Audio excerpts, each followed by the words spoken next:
नमस्कार, हमारे digital platform में आपका स्वागत है। जम्मू कश्मीर में अनुच्छेद 370 और राज्य के दर्जे को लेकर सियासी सरगर्मियां एक बार फिर तेज हो गई हैं। नेशनल कॉन्फ्रेंस और बीजेपी आमने सामने है और बयानबाजी का दौर लगातार गर्म होता जा रहा है। विधानसभा के भीतर और बाहर दोनों तरफ से तीखे आरोप लगाए जा रहे हैं। नेशनल कॉन्फ्रेंस के वरिष्ठ नेता मीर सैफुल्लाह का कहना है कि उमर अब्दुल्ला सरकार ने अपने 16 महीनों के कार्यकाल में कई अहम उपलब्धियां हासिल की हैं और सरकार जनता की ऊंची अपेक्षाओं को पूरा करने की ईमानदार कोशिश भी कर रही है।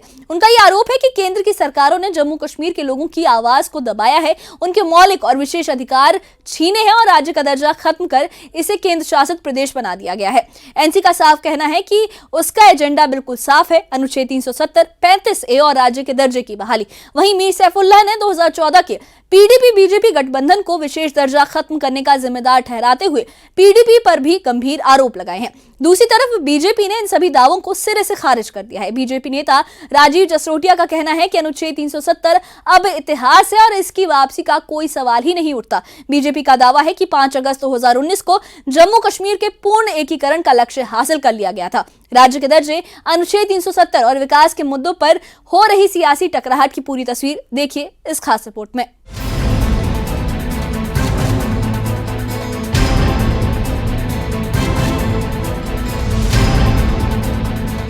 जम्मू कश्मीर में राज्य के दर्जे को लेकर सियासत एक बार फिर गर्मा गई है।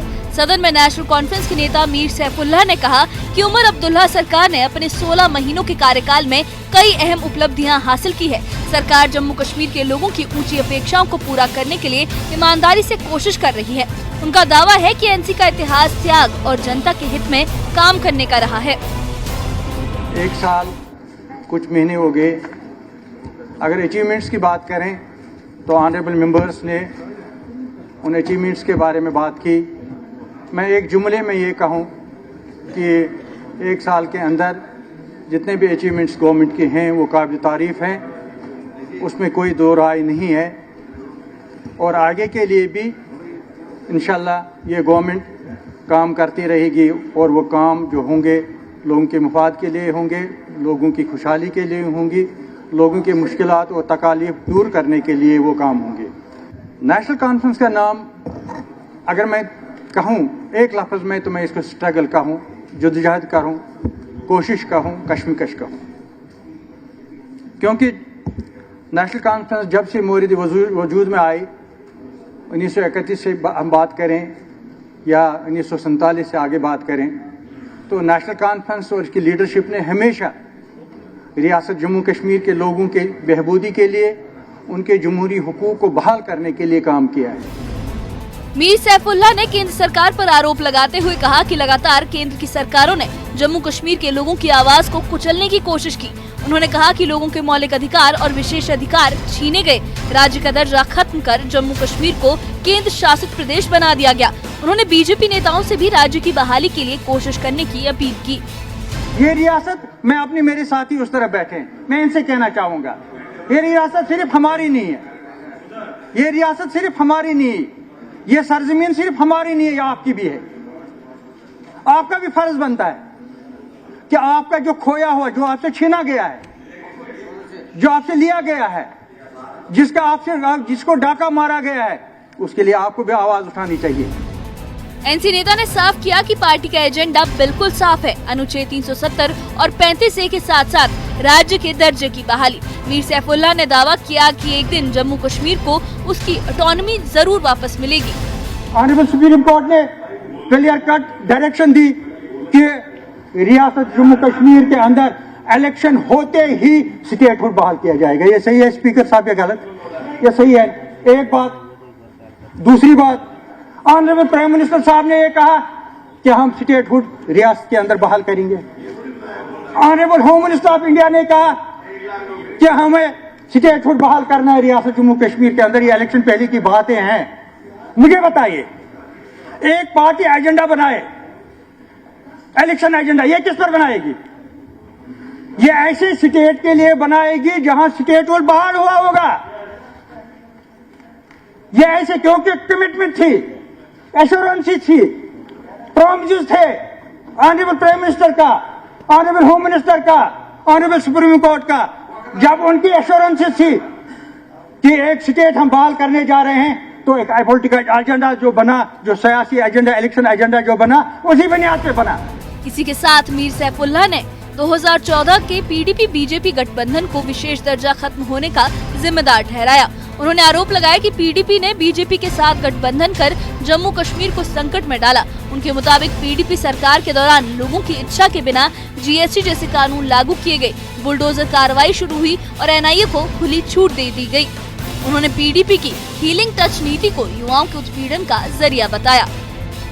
2014 में जब पीडीपी और बीजेपी का अलायंस हुआ, वो अलायंस अनहोली अलायंस था। वो अलायंस ऐसा अलायंस था जो जिसका कहीं मंजिल नहीं था। नतीजा ये हुआ कि उसके उसी दिन इस तबाही की बुनियाद शुरू हुई और उसी दिन तबाही होगी। अगर वो 2014 का अलायंस नहीं होता, मुझे पूरा यकीन है कि शायद इस वक्त भी हमारी स्टेट यहाँ पर मौजूद होती। लेकिन जो एक पहले अलायंस, फिर कंट्रोवर्सी, जो इनकी कंट्रोवर्सी और अलायंस रहा, उस कंट्रोवर्सी और उस अलायंस ने ये जो आज हम देख रहे हैं, आज जो तबाही रियासत जम्मू कश्मीर की हो गई है, ये तो उसी की वजह है। बीजेपी नेता राजीव जसरोटिया ने एनसी के आरोपों को खारिज करते हुए कहा कि अनुच्छेद 370 अब इतिहास बन चुका है और इसकी बहाली या ऑटोनॉमी देने का कोई सवाल ही नहीं है। उन्होंने कहा कि बीजेपी ने हमेशा जम्मू कश्मीर के देश के साथ पूर्ण एकीकरण के लिए काम किया, जबकि एनसी ने लंबे वक्त तक अलगाव की राजनीति की। उनके मुताबिक 5 अगस्त 2019 को बीजेपी ने अपना लक्ष्य हासिल किया। प्रजा परिषद, जनसंघ और आज की भारतीय जनता पार्टी, हम दोनों में एक चीज कॉमन जरूर है कि जो आपका सफर 78 वर्ष का सफर और जो हमारा सफर है, लगभग टाइम जर्नी हमारी सेम है, मगर एक अंतर भी है। आपके जो सफर का लक्ष्य था, आपके सफर का लक्ष्य सत्ता प्राप्ति था। हमारे सफर का, हमारे संघर्ष का लक्ष्य इस रियासत जम्मू कश्मीर की total integration of Jammu and Kashmir with the rest of India. Rajiv Jasrotia ने एनसी सरकार पर चुनावी वादे पूरे न करने का आरोप लगाया। उन्होंने कहा कि रोजगार, डेली वेजेस की नियमितीकरण, सड़क, स्वास्थ्य और बिजली जैसे मुद्दों पर कोई ठोस प्रगति नहीं हुई।